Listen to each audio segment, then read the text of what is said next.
Because there's the qaida is that.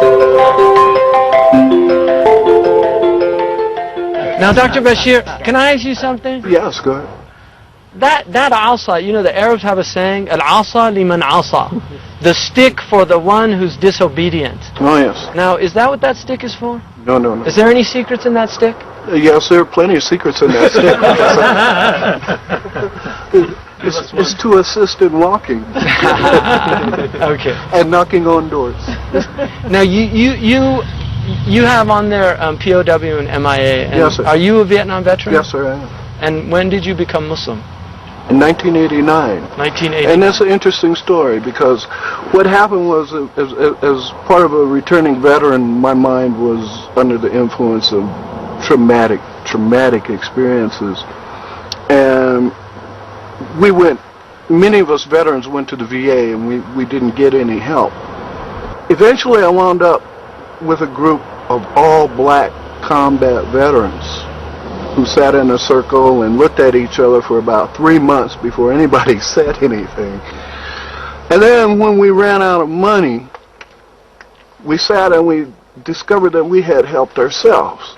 So what happened was we opened a storefront veterans advocacy group on one of the meanest streets in Seattle. One day, some brothers from the Nation of Islam who used to walk by and wave stopped and came in. And one of the brothers, who I did not know was a Muslim, engaged in a conversation. I had never seen these people out-argued, out-reasoned, references cited. The speech was eloquent, the thought was clear and lucid, and I determined that I wanted to be like that. Allahu Akbar. Allahu Thank you Akbar. for sharing that with us. Allahu Akbar. Yeah. And you're eloquent too. I've been noticing I'm that. working. I'm learning. MashaAllah. You said that the veterans who returned didn't get much help. No, they didn't. There's a thing that happens in combat. You grow up on a street corner, and whatever ethic and morality that you derive from your parents and your community is dissipated in combat. Yeah, it's thrown away. And once you have seen war, you always see war. Right. Always. If you want to determine the extent of man's inhumanity to man, go inside a war. Now, I want to ask you something, because you are a vet, and you're a Vietnam vet. And, I think a lot about these men that are over in Iraq right now, yes, and sir. women now. Yes, sir. They're going to come back here, and they're not going to be well. Yes, sir. And they're going to need a lot of help. Yes, sir. And one of the things, all that suffering that you had, one of the things about Islam is yajubu ma qablahu. It removes whatever happened before. Whatever you did before, it removes it. Oh, that was an interesting experience because, I was a whiskey drinker and a reefer smoker, and when the brother asked me was I ready to make my shahada, I said well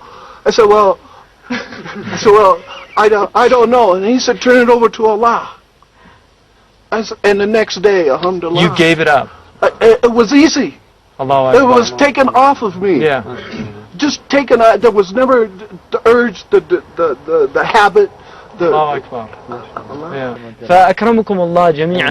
نحن الحمد لله مسرورون جدا بلقائكم، ونرجو من الله أن يديم المحبة والأخوة، وإن شاء الله يوفق مشايخنا وإمتنا إلى كل خير، وجزاكم الله خيرا شيخ جمال، والسلام على أهل لبنان.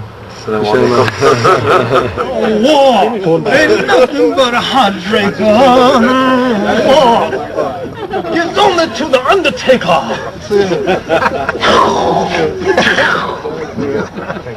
Assalamu alaikum all over the country, all over the world. Assalamu alaikum.